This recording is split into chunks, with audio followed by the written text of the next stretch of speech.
Então vamos lá para mais uma videoaula. Aqui a gente vai ser mais, já começa a entrar mais do lado prático.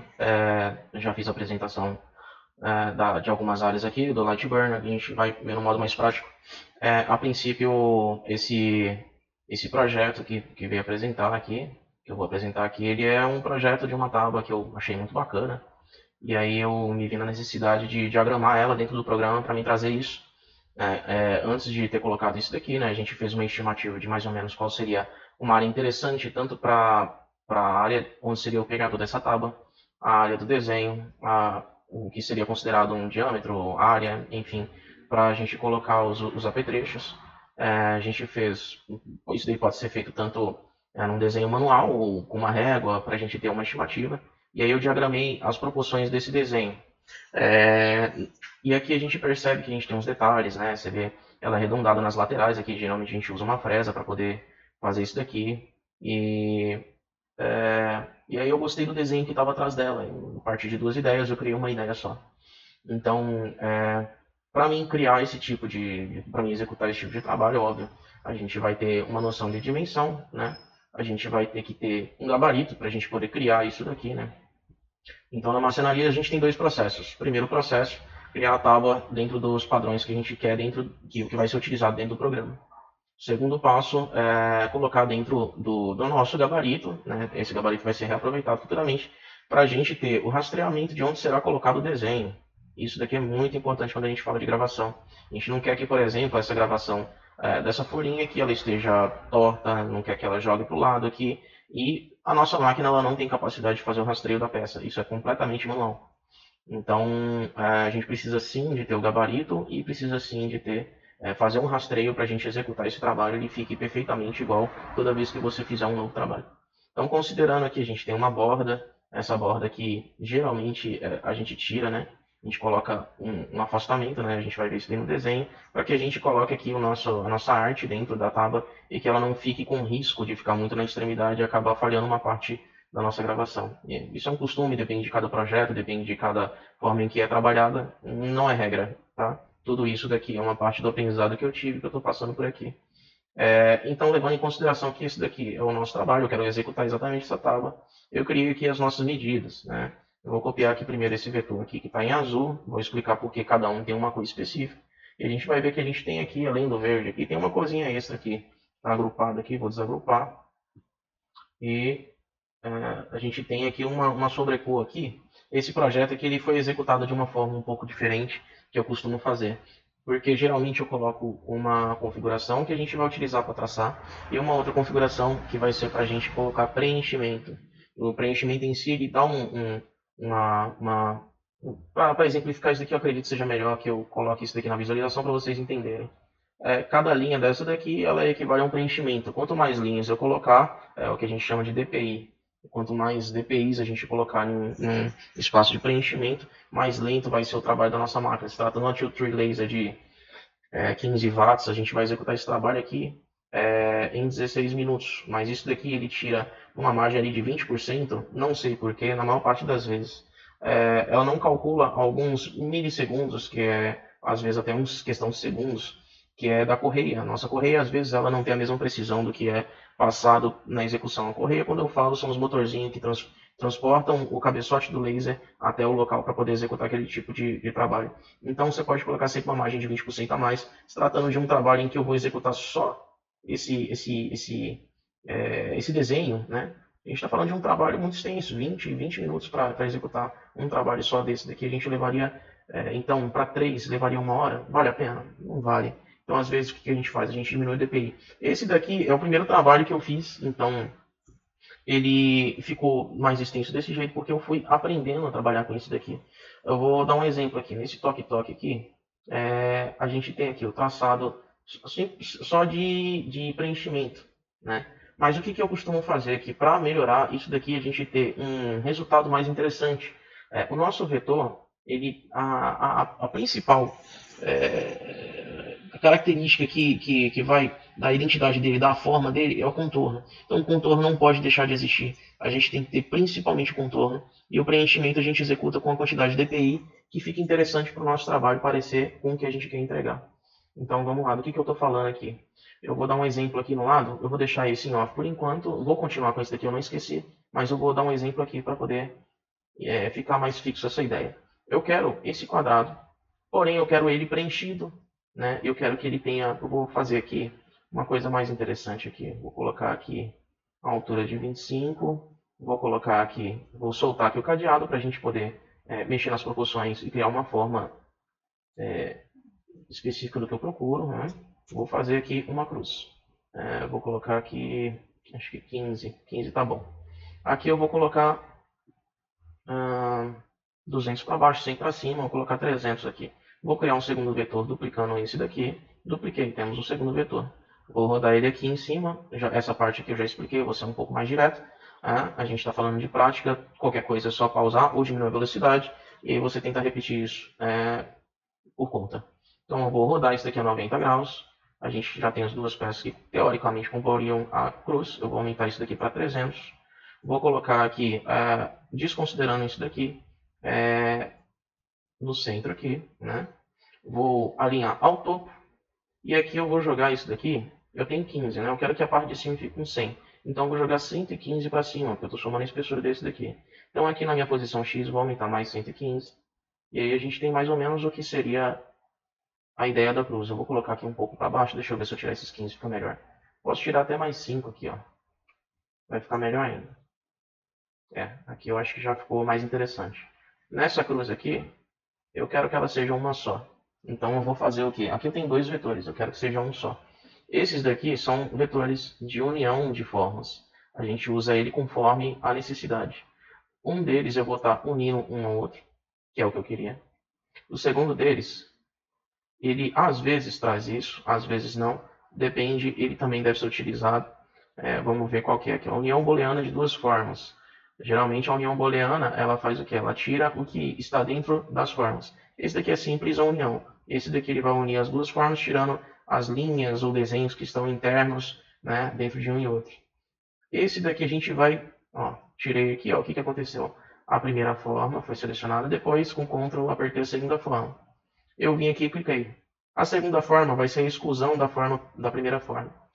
Então, a gente trabalha excluindo a segunda sobre a primeira sempre que a gente faz uma seleção consecutiva. E nessa daqui a gente tem simplesmente a interseção das uniões. O que cada união ela se toca é o que vai ficar. Se eu colocar aqui uma terceira união, colocando aqui no centro, vai ficar. Vamos fazer um teste? Vou duplicar essa daqui, com matriz que foi explicada na aula anterior. Aqui, a gente vai ter uma segunda união. Vamos ver qual vai ser a nossa interseção? Opa. Tem que selecionar esse e esse. Não dá. A gente precisa primeiro de... Por quê? Não faz sentido eu fazer uma exclusão de uma... Agora a gente está falando disso daqui, ó. O que vai acontecer quando eu fizer a exclusão? Agora eu consigo.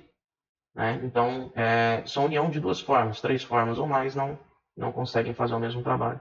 Se eu vir aqui e unir ela aqui por cima, vai ficar a mesma forma. Aqui a mesma forma. Se você perceber, a gente tem o mesmo resultado em alguns tipos de seleção, ou seja... deve ser utilizada conforme a necessidade nesse daqui. Porém, em alguns casos, a maior parte das vezes, na verdade, a gente vai ter o mesmo resultado utilizando esse daqui. Esse daqui é a subtração. Se você perceber, toda vez que eu aperto Ctrl Z e volto, né, que eu estou desfazendo, estou apertando aqui e ele dá um resultado diferente. Isso daqui por quê? Porque ele entende que às vezes eu quero, não aquilo, mas eu quero outro.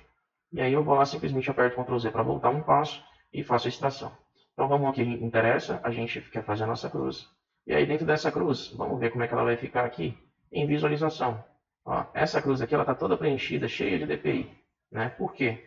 Porque a gente não configurou nossa camada. A nossa camada aqui, a camada preta, que é da cruz, ela está com preenchimento. Não quero que seja preenchimento essa camada aqui. Eu quero que ela seja linha, porque é o nosso contorno. E aqui a gente vai trabalhar questões de velocidade, potência, isso já foi explicado um pouco antes, né? Aqui a gente vai colocar aqui uma velocidade que o meu laser trabalha bem a linha. Eu vou colocar uma velocidade de 4.500 milímetros por minuto. Então, aqui em potência, para mim trabalhar, vamos dizer que seja...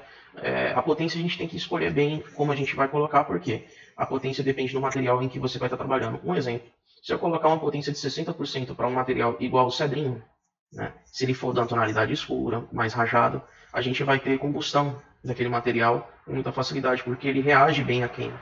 Então é interessante a gente fazer gravações pequenas, o seu material, para você conhecer o seu material e conhecer como o seu laser trabalha em cima dele. Então, com o meu estudo, né, o meu conhecimento empírico aqui, de fazer e errar com frequência, eu entendi que no cedrinho mais escuro, mais marrom, que tem combustão mais alta, a potência interessante para poder trabalhar aqui é em torno de 40% da potência total do laser. 40%, 45%, depende muito de como você vai ter. Então é interessante você sempre ter né, um material de teste em que você execute esse trabalho, né? Óbvio, o material deve ser planado e tem que ser limpo, tá? Se tiver com resíduo, ele vai ter alteração de resultado. Às vezes eu já peguei material que tenha, por exemplo, sido planado, lixado, porém ele não tinha sido limpado, porque no lixamento ficou resíduo. O que vai acontecer? Na hora que você limpar, passar um stain, passar uma cera, aquele resíduo que estava em cima, ele foi queimado. E aí teve alteração na sua gravação no corte. Então isso daí acontece, né? Óbvio, a gente não deve limpar com pano úmido, mas a gente deve sim tentar fazer a melhor limpeza possível antes de colocar na nossa máquina no nosso material para a gente não ter resultados que não correspondem ao que você quer executar.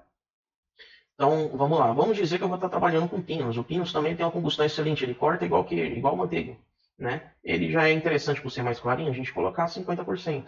Vamos dar um outro exemplo. Garapeira. Garapeira, a gravação dela fica excelente com 60% laser. Ah, Rafael, quer dizer que eu preciso queimar mais? Não. Isso aqui é a qualidade da gravação. Ah, mas o corte eu devo considerar a mesma coisa? O corte a gente sempre vai usar a potência de 100%. O que vai alterar vai ser velocidade e quantidade de passe, né? Vamos supor uma situação. Eu quero cortar pinos. Pinos, eu quero cortar um material que ele vai ter 5 milhões de espessura. Tá? Não aconselho utilizar materiais que tenham acima de 6 milhões de espessura. Tá? Alguns materiais, como por exemplo o cedrinho, você não vai conseguir cortar, você pode passar lá quantas vezes você quiser, ele simplesmente não vai realizar o corte.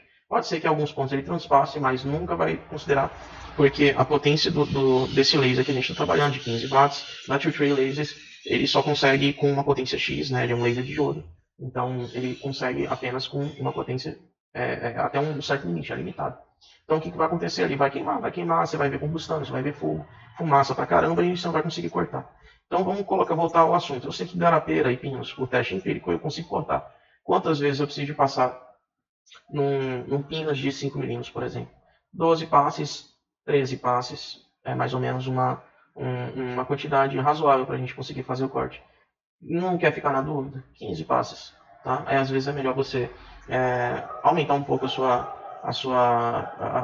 diminuir a velocidade com que você trabalha, né, a sua produtividade com a máquina, do que você perder material e ter que refazer o trabalho, que aí vai dar mais trabalho, o dobro do trabalho, e você vê que não resolve. Então, tudo isso daqui é empírico, a gente tem uma média mais ou menos. Para pinos, 15 passes, por exemplo, é o que eu trabalharia. A velocidade, milímetros por minuto aqui, 1000 milímetros por minuto. E a potência do laser, 100. Detalhe, isso daqui é muito importante. Eu preciso de um modo de poder constante, né? Um modo de força constante. Eu quero que o meu laser seja constante durante todo o período do trabalho. Ah, Rafael, por que a gente não ativa isso sempre? Como é que funciona? Tem que imaginar o seguinte aqui, ó. Vou voltar aqui. Aqui a gente está com uma modulinha, vou voltar para preencher aqui no preto, só para a gente visualizar. Imagina o seguinte, você está fazendo a gravação dessas linhas aqui. A gente está colocando sempre com força constante. Eu coloquei lá com 100% de força.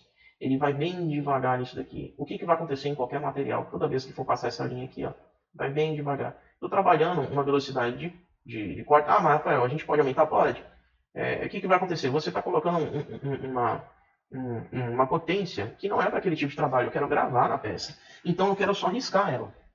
Uma potência alta vai fazer uma perfuração maior. Então não faz sentido. A gente estava falando sobre a potência firme. Se eu colocar lá, por exemplo, 45% no pinos que eu tinha falado, né? 45% no pinos. Aí eu coloco velocidade constante, o que vai acontecer? Na medida em que ele chega nas extremidades, ele diminui a potência. Por quê? Porque ele vai lá, passa e volta. Existe uma queda de tensão ali do laser. E aí, quando chega no centro, ele faz uma perfuração maior. Então, se eu deixo ali ativado, o que vai acontecer? Ele vai estar fazendo um trabalho quadrado, um quadradão, sabe? Então, não fica bonito. Então, sempre que eu vou, né, fazer um trabalho de preenchimento e de linhas de contorno, eu não ativo a função de poder constante do laser. Eu deixo ela desativada para criar arte. Então, para artes e preenchimento, linha, a gente não utiliza força constante. Coloca uma potência mais baixa, né, de acordo com o material que você vai queimar. Gravar, não vou falar queimar. E a velocidade também é de muita importância, que é a velocidade que vai também fazer esse trabalho. Às vezes você colocar o laser trabalhando muito lento, o que vai acontecer? Vai queimar o material, assim como se eu estivesse fazendo um recorte dessa cruz, por exemplo. Então no recorte eu preciso dele passar bem devagarzinho ali, numa potência mais grave, mais alta, né? E tá sempre com força constante, né? O laser tem que estar sempre, em cada curva ele não perde. E aí ele vai estar fazendo. Agora na gravação e no outro não precisa e não fica bom, né? Então eu aconselho não fazer isso. Quer fazer por teste? Faça, mas escuta o professor que vai dar mais certo. Então, voltando aqui, a gente vai configurar isso daqui para a gente fazer um contorno. Vou colocar a velocidade de 1000? Não, vou colocar de 4.500. É uma velocidade que eu já vi que dá muito certo. Se for para pino 5.000 milímetros por minuto, potência de 45%, não é constante e eu não vou usar preenchimento, vai ser linha. Isso daqui é o suficiente para mim trabalhar a minha cruz. Então, detalhe, eu tinha colocado o número de passes, 15. Eu vou fazer uma linha, eu preciso de 15 para fazer uma linha? Não, um passe. Um passe eu já tenho minha linha. O que vai acontecer se eu visualizar de novo? Eu tenho a minha linha da minha cruz. Ah, Rafael, como é que eu faço agora para ter o preenchimento, né? A gente queria fazer um preenchimento que fosse mais rápido, né? Eu vou apagar depois esse trabalho nosso e vou fazer um teste comparativo só para a gente poder ver quanto é que melhora o nosso rendimento se a gente tiver um determinado tipo de preenchimento com a quantidade de DPI e um outro aleatório só para a gente poder ver como isso melhora. Tá? Eu vou apagar aqui nossa arte já, porque a gente está falando de outra coisa, depois eu volto nesse desenho. Então, aqui, o que eu vou fazer? Eu vou duplicar isso daqui. E aí, nessa duplicação aqui, a gente vai configurar essa segunda gravura que está selecionada. Vou voltar com Ctrl Z. Vou apertar ela aqui no vermelho e vou usar preenchimento dela. Aqui no vermelho a gente vai fazer a nossa configuração de preenchimento. Segue as mesmas regras da linha. 4.500, potência máxima 45%, modo constante desativado, modo preencher ativado. Aqui, preenchimento bidirecional. Se eu não colocar, olha que muda aqui a direção da seta. O que vai acontecer? O laser ele vai vir aqui, vai voltar para cá, né? Ou seja, ele vem para cá, volta. Vem para cá, volta. Olha o tempo que eu estou perdendo essa volta. Não, eu quero isso daqui, ó. Olha como é que é mais rápido. Desceu, desceu. Na verdade, nesse sentido, né? Veio aqui, subiu, subiu, desceu. Ó a viagem. Essa viagem aqui é muito menor do que essa daqui. A gente tem que pensar nisso daqui também. Então, preenchimento bidirecional sempre ativado. Overscanning, eu quase não uso abertura cruzada, não vou passar isso daqui. Não é interessante agora, se tiver interesse por curiosidade, pesquise e tenta utilizar de forma empírica, como eu fiz também. Linhas por polegada. Eu gosto de utilizar em determinados tipos de trabalho uma quantidade de linha por polegada. Então a gente está falando aqui de uma cruz que ela vai ter uma largura e uma altura de 300 por 300. Eu quero um preenchimento completo dele. A gente está falando de 30 por 20, né, centímetros. Então a gente está... É um tamanho considerável. Então, se fosse uma gravação menor, de menos detalhes, um chaveirinho, 70 linhas por polegada já estava ótimo. Tá? A gente está falando de uma coisa com um pouco mais de detalhe, uma coisa maior. Então vamos colocar ali 110, vamos ver quantos, 0.23, 0,9, intervalo de linha por milímetro, né? A gente pode fazer isso em teste, tá? Ângulo de digitalização por graus aqui. Isso daqui é uma questão de preferência. Como a gente está trabalhando com um trabalho assim, tanto faz se ele é na vertical ou na horizontal. Vou manter como horizontal de padrão, mas tanto faz, tá? Vou colocar vertical, tá? Porque aqui a gente tem mais desenho na vertical. Preencher todas as formas de uma só vez ou individualmente, né? Isso daí é interessante individualmente, por quê? Isso daqui quer dizer o quê? O nosso laser, vamos supor que a gente tem duas cruzes. Isso daqui é uma forma, essa daqui é outra. Então, se eu for colocar tudo de uma vez só, eu vou preencher essa daqui, depois vou preencher a outra. Nessa daqui, como é que vai ser individualmente? Eu vou fazer o contorno, terminei o contorno, já vai começar a preencher essa. Terminou de preencher, vai para outra. Meu laser não vai fazer duas viagens para o mesmo trabalho. Vai fazer uma viagem aqui, terminou de preencher, vai para aquela. E aí faz. É mais objetivo. Então, preencher formas individualmente, né? Ou grupo juntos, os dois dão praticamente o mesmo resultado. Grupo junto é mais interessante, tá? Porque a gente agrupa o que a gente quer. Cada grupo é um trabalho específico. Então, grupo é interessante. E esse daqui é a carta na manga, preenchimento de inundação. Isso daqui, o laser, ele vai fazer um laser não, o Lightburn, ele vai fazer um rastreio do seu trabalho e vai ver como ele vai economizar viagens trabalhando a sua forma. Então, às vezes, isso daqui funciona muito bem. Não vou dizer em totalidade, mas você economiza muito tempo com preenchimento de inundação na maior parte das vezes. E aqui a gente já tem nossa configuração de preenchimento pronta. Vamos ver como é que ficou o nosso trabalho. Se eu for executar, ele vai ficar desse jeito. Eu, sinceramente, com o meu conhecimento, tá vendo aqui a linha? Tá vendo como a nossa forma, ela parece que ela tá mais mais certinha, né? Na medida que a gente vai diminuindo. Essa medida de aproximação aqui, ó, a olho nu, como a combustão ela pega a linha, ela passa aqui, ó. Só que quando o laser passa aqui, ele cria uma área de combustão. E aí praticamente uma toca na outra. A gente tem que ter essa noção, né? A gente vai aprendendo com o tempo. Eu achei isso daqui muito cheio de linha. A gente está falando de um trabalho de 7 minutos e 41. Vamos diminuir aquilo lá para 90 milímetros por segundo. Vou tirar aqui, vou voltar em preencher. E aqui eu vou colocar aqui, ó, ao invés de 110, 90. A gente estava falando de 7 minutos e meio, mais ou menos, né? Então vamos ver aqui na visualização. Ó, a gente diminuiu 1 minuto. Vamos aproximando. Parece que dá para diminuir ainda. Vamos voltar no 70, que é o padrão para alguns tipos de trabalho pequeno. Eu acredito que vai ser mais interessante. Olha, 7 minutos, a gente já poupou 5 minutos, poupou 2 minutos, né? Estamos com 5 aqui. A gente vai chegando perto. E aparentemente parece que dá para tirar um pouco mais da qualidade de preenchimento. Quando você for executar isso na sua mesa, você vai ver. É óbvio, ninguém faz um teste para ser replicado várias vezes sem fazer um teste em uma peça antes. Então é interessante sempre a gente fazer um teste, a não ser que você já saiba com toda certeza, né? Igual eu sei que eu consigo diminuir isso daqui. Isso daqui vai ficar bom, uma resolução de 300 por 600, se eu diminuir a quantidade de DPI desse preenchimento. Porém, quem é novo nisso tem que fazer um teste. Tem que ir aprendendo, tem que fazer cagada, tem que perder material. Por quê? Porque essa noção ela é muito empírica, né? E não existe um manual para isso. Isso daqui tudo é teste. Tudo. Então você vai fazendo MDF de um jeito, vai fazendo Pinos é de outro, Garapeira é de outro, Cambará é outro, Pau-Ferro é outro, Roxinha é outro. Cada madeira, cada material tem uma consistência diferente.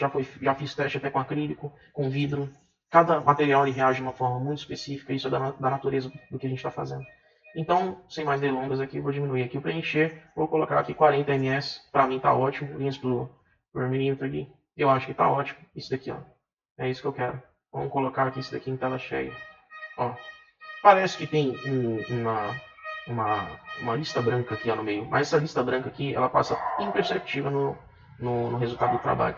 Então, o que a gente vai ver, dependendo da distância que a gente vai estar do nosso material, vai ser isso daqui. Ó. A gente tem a forma, a gente tem o preenchimento. Tá perfeito? A gente vai gastar 3 minutos para poder fazer esse trabalho. Então, a gente saiu de 7 para 3. A gente está falando de uma economia de mais de 50% com base do conhecimento empírico e o que a gente vai ter controlando as ferramentas de configuração por camada. Então a gente tem que entender muito disso daqui para poder entregar um resultado bem feito. Vou dar uma pausa e já volto. Bom, a gente já fez a revisão do que a gente precisava para poder vir para cá. Vou ser um pouco mais objetivo. Aqui a gente está falando já das dimensões, óbvio, a gente não vai trabalhar com uma máquina CNC sem ter uma noção mínima de dimensões, então não vou explicar por que 240 equivale a 24 centímetros. Não vou falar aqui, por exemplo, por que eu acredito que essa medida aqui, que dá mais ou menos 100 milímetros, que são 10 centímetros, né, é o suficiente para uma pegada de punho de mão e que uma largura de 50, 60 centímetros, 50 centímetros, 55 milímetros, né, 5 centímetros e meio, já é o suficiente de largura para a gente dar uma pegada. Mas vou entrar no detalhe de que eu acreditei, né, quando eu criei essa arte, que uma medida aproximada aqui, né, ó, só para ter uma noção aqui que isso daqui não foi explicado. Essa daqui, View Shape Measurement, visualizar medidas da forma. Né? Isso daqui, quando você clica, a gente abre, é uma reguinha. A gente clica aqui de um lado, segura e vai até o outro. Ó, a linha aqui, ó, Segment Length ali, ó, nesse lado aqui, ó. Ela está aumentando conforme eu vou puxando. E eu estou segurando o botão. Se eu soltar, eu sei que desse ponto que está aqui até onde foi o final, eu tenho praticamente 400 milímetros. Ó. Isso em linha reta. Aqui a gente já tem mais outras informações, que é Start Point, onde começou 1,19x. Isso daqui ó, começou aqui, 1,19x. E Y. Né? Endpoint é onde vai finalizar a nossa linha. A diferença de um para o outro é o que está embaixo, né? Difference. E o ângulo que está sendo formado é o que a gente está vendo aí na tela, que é angle. Quando a gente finaliza, né, clica ali de um ponto até o outro, a gente tem nosso resultado. A gente tem nodes, curvas, lines, né, perímetro, largura, a gente tem todas as informações, a área. É uma ferramenta muito útil, utilizada quase sempre. Então, toda vez que a gente passa em cima de algum lado da forma, ó, o que a gente tem aqui, ó. A gente tem todas as medidas que a gente precisa dentro desse quadro de medidas para a gente... ó, já cliquei dentro da arte aqui, ó. Olha o que está acontecendo, está mudando. Né? Aqui a gente já está falando de quê? desse pequeno desenho aqui, ó. Eu sei que quando a gente fala de segment length, que é o primeiro do lado superior, lado direito, né, vamos seguir a ordem, a gente está falando ali de um comprimento dessa linha de 8,83 milímetros. Então a gente tem todas as informações que a gente precisa lá, onde começa, onde termina, a diferença em questão de coordenadas, né, da nossa máquina laser, da nossa área de trabalho, o ângulo que a gente tem, isso daqui está com 0,1, né, deveria ser de 0 graus. Por que está 0,1? Porque eu peguei isso daqui na internet e eu fiz a configuração. Tá vendo que essas linhas aqui, ó, elas não são retas? Isso daqui eu peguei na internet um desenho e pedi para uma inteligência artificial converter isso daqui para mim, e ela me trouxe uma ideia do que seria isso daqui vetorizado. E aí eu joguei aqui no programa. Dá sempre certo? Não, nem sempre. Às vezes o seu trabalho está com uma qualidade, a imagem que você utilizou está com uma qualidade tão ruim que a inteligência artificial não vai conseguir trazer quase nada do que você quer. Então, quanto melhor o seu vetor, melhor para você executar o seu trabalho, mais rápido você executa o trabalho, né? Menos tempo você gasta com fazer o trabalho final para ser executado e também para a sua máquina trabalhar, os dois. Enfim, voltando ao assunto, essa daqui é a ferramenta de regra. Então eu pego aqui de um lado para o outro, a gente tem aqui uma largura da nossa prancha aqui de 240 milímetros. Aqui está 239,6 aqui, mas é 240, tá? Isso aqui a gente tira aqui uma gordura que é pelo movimento aqui do mouse. Às vezes ele não anda em linha reta. Vamos tentar achar a linha reta aqui, ó. Em linha reta é o quê? Ângulo 0 graus. Ó, a gente tem aqui 0 graus. 239,05. Pode ser que eu não tenha chegado na extremidade da linha. Então, tudo isso daí é uma questão de perspectiva, assim, de erro. Por isso que, quando eu tinha falado sobre aquilo de não colocar o nosso desenho muito próximo da extremidade, porque a nossa peça pode ter milímetros de erro, fração de milímetro, e o nosso laser ele não entende que a gente tem esse problema. Então, eu coloquei aqui, ó, só para ter uma noção, 5 milímetros, 4 milímetros mais ou menos de distância, 4,3 milímetros de distância, da nossa arte até a extremidade do nosso material, isso considerando ambos lados. Aqui embaixo não é considerado por uma questão estética, porque o desenho foi posicionado dessa forma. Então, a gente está falando aqui da parte de baixo, né? Considerando essa parte aqui, 240, aqui, comprimento 203. Então, vamos colocar aqui 200 por 240 na parte de baixo, e aqui em cima a gente vai ter, vamos colocar isso daqui, guardar num arquivinho para a gente não perder as informações, isso é muito importante. Parte de baixo, temos uma medida de 240 de largura por 200 de altura. Na parte de cima, que é o nosso cabo, a gente colocou aqui 50 de largura, aproximadamente, tá? E aqui, o que a gente pode estar fazendo? Uma ideia que eu tenho que ajuda muito para me tirar essas medidas, ó. Vou simplesmente fazer um quadrado em cima do meu desenho e depois eu apago, não tem o menor problema. Selecionei aqui no início, quando a gente faz vou apagar aqui só para entender.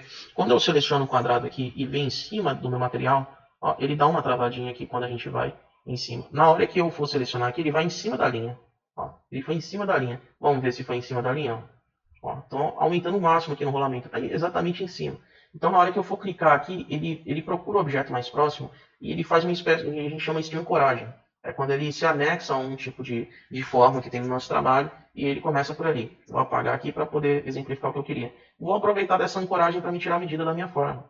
Vou clicar aqui em cima, vou trazer até aqui, ó. No final, mesma coisa, Rafael? Mesma coisa. Vamos diminuir aqui. Ó, ancorou. Então, a gente tem aqui a nossa medida que eu queria aqui, ó, que é a altura, né, o comprimento da nossa pegada. Vamos ver aqui com a ferramenta aqui. Olha só, a gente tem ali uma medida de aproximadamente 95 milímetros. Vamos considerar 95 para a gente fazer a nossa forma. Você vai me perguntar, Rafael, por que essas medidas não estão certas conforme você está falando? Porque isso daqui foi o primeiro trabalho que eu fiz. Então, muita coisa não saiu conforme eu queria. Tanto é que esse projeto ele foi executado em um teste uma só vez. Não foi replicado, porque eu teria que otimizar isso daqui. Então, eu estou pegando o primeiro, nos primórdios, no primeiro trabalho que eu fiz aqui. Peguei o primeiro trabalho para a gente exemplificar como a gente conseguir sair bem nisso. Então, aqui a gente vai colocar medidas exatas agora e vai trabalhar com uma forma mais exata. Então, a gente está falando de 95 e 5 centímetros, 5,5 de largura na pegada. Então, parte de baixo 240, 200, parte de cima ou pegada, né? Pegada a gente falou 95 por 55. Beleza. A gente tem as informações, deixamos ali na caixinha. Agora a gente vai fazer o quê? Vamos criar a forma. É um quadrado, né? Fiz o meu quadrado. Coloquei aquele aqui como preenchimento. Enfim, isso a gente pode configurar depois. Não tem problema nenhum. Ou vamos deixar com preenchimento. Não tem problema. A gente vai colocar a nossa medida inicial. Lembra do que eu tinha ensinado aqui em cima? Largura, altura define a forma da nossa forma. Parte de baixo 240 por 200. Nossa largura 240, altura 200. Pronto, temos a nossa forma, que vai ser muito semelhante, não igual, ao que a gente tem aqui. Ó.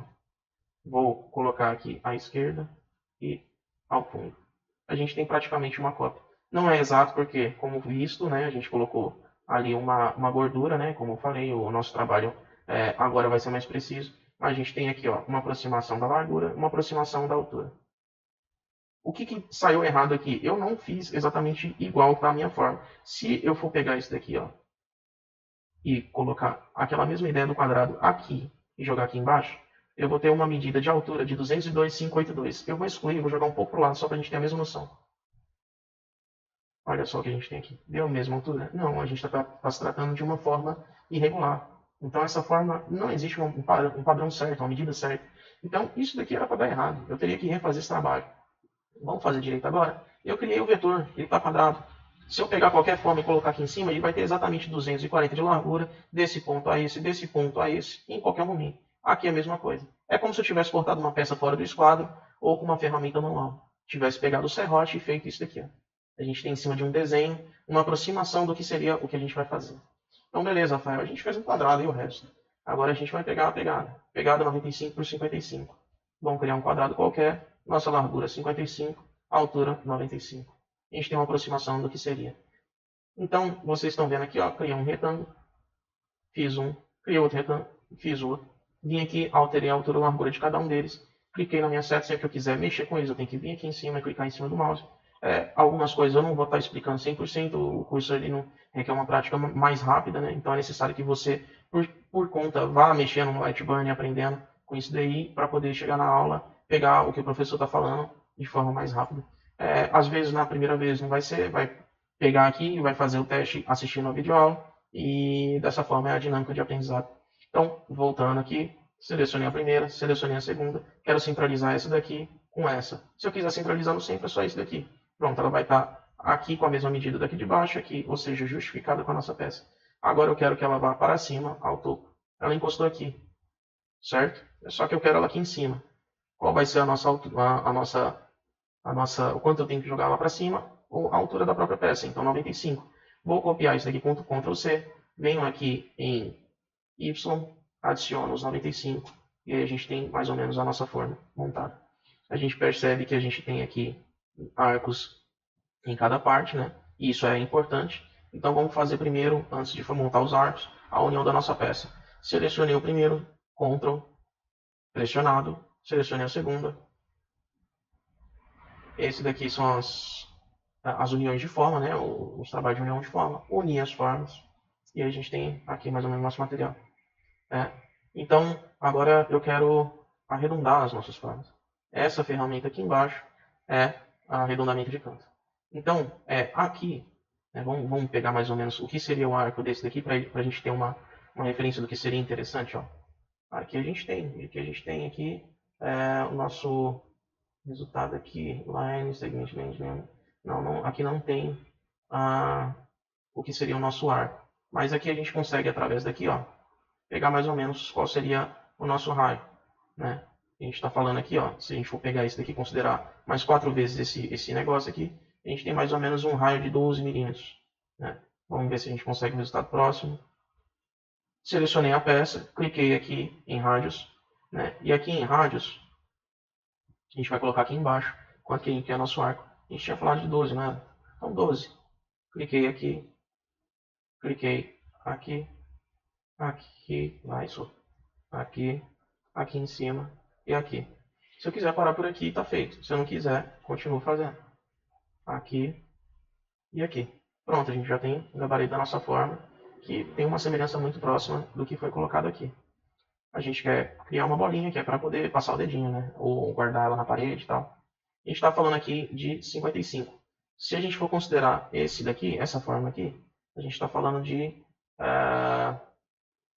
largura, altura 21,38. Uma bolinha de 21,38 de diâmetro, né? 22. Então vamos colocar formas com medidas mais fáceis. Olha só o que eu vou fazer aqui agora. Cliquei aqui na ferramenta de círculo. Vou selecionar Shift para quê? Se eu não selecionar, ela não mantém a forma, não mantém o diâmetro. Eu posso estar fazendo uma forma, um círculo, né? Um círculo, porém não com um diâmetro prefixado. A gente vai estar criando um elipse, enfim. Eu não quero isso. Então, vou apagar ele, clico aqui, seguro o botão Shift. Enquanto eu seguro, eu clico e vou arrastando até quando eu quiser. Não há dos problemas. Ah, Rafael, mas não dá para fazer do outro jeito? Dá também, ó. Cliquei aqui. Aqui a gente tem os padrões de largura e altura, dá na mesma. Vim aqui e coloquei 22, que eu quero 22 por 22. E pronto, a gente tem a nossa circunferência. Vou travar aqui. Não preciso? Não preciso. Mas pode travar aqui porque eu posso querer aumentar isso daqui. Aí não vai ter prefixado aqui as medidas. Ó. Se eu quiser aumentar isso aqui para 30, ficou redondo do mesmo jeito. Destravar, se eu aumentar aqui, ela vai perder a forma. Então, para a gente manter a forma, clico no cadeado, coloco a medida que eu quero e destravo ou não, conforme eu preferir. Aqui a gente está falando que ela vai ficar aqui, né? Então, como eu faria? Seleciono primeiro o que eu quero centralizar, segundo, seleciono aonde eu quero centralizar. Coloco ela centralizada, coloco no topo, porque eu quero ela no topo, e agora eu coloco quanto eu quero distanciar da minha extremidade. Se eu for considerar o último trabalho, a gente está falando em torno de 22, que é a mesma circunferência dessa bolinha aqui. Então, vamos descer isso daqui, menos 22. Pronto. A gente tem o nosso gabarito montado. Na próxima videoaula eu vou estar mostrando como configurar para fazer o nosso gabarito na máquina laser com material em MDF 3mm, para a gente poder estar fazendo o nosso gabarito para executar isso na madeira e a gente depois voltar para fazer o nosso trabalho com a arte aqui. Então a gente está fazendo todo o processo aqui. Eu criei o gabarito, que é a minha arte em madeira. Agora vou executar o gabarito, aí eu faço tudo na minha oficina e volto com o material pronto, seja lá em bambu, madeira, o que eu quero, já na forma, com a tupia, né? E coloco na minha mesa para executar isso aqui. Aí a gente vai lá e vai voltar na próxima aula com isso daqui. A pergunta vai surgir também, Rafael, por que eu já não corto isso aqui direto na madeira? Tudo depende. Eu vou fazer um gabarito para poder cortar, colocar no material em que tenha espessura. Minha máquina consegue cortar? 2 centímetros de espessura? Não consegue, então esquece. Isso daqui é para gabarito. E aí eu faço em outra máquina para poder cortar, e aí eu volto para cá para poder fazer o nosso trabalho da arte. E se fosse uma CNC Router, que ela consegue fazer? Aí já é outro programa, é outros 500, mas isso que está aprendendo o convertor vai ser utilizado da mesma forma lá. A diferença vai ser o quê? Isso daqui, ó, camadas, configurações, quantas vezes o meu laser vai passar, ou a minha fresa vai passar para executar um determinado trabalho, caso eu queira fazer uma linha. Em modo de preenchimento, quantas vezes, a velocidade que a minha fresa vai estar passando. A potência ela é fixa, né? Porque a gente geralmente coloca uma potência para um determinado de trabalho, aí vai. Quantas linhas por polegada eu quero passar naquele material para a gente entregar o resultado. Então, a gente está trabalhando com laser e não com CNC. Então, a nossa máquina ela não consegue fazer recorte, a não ser que eu faça para um gabarito de 3mm, para um material de 5mm, né? Mas eu não quero uma tábua com 5mm de espessura. Não faz sentido. Eu vou colocar alguma coisa em cima dela, ela vai quebrar, vou bater em algum lugar, ela vai quebrar. Então, não foi feito para isso. Nosso objetivo é fazer o gabarito, levar para a oficina, trazer esse material até a nossa mesa e realizar essa arte lá dentro. Certo?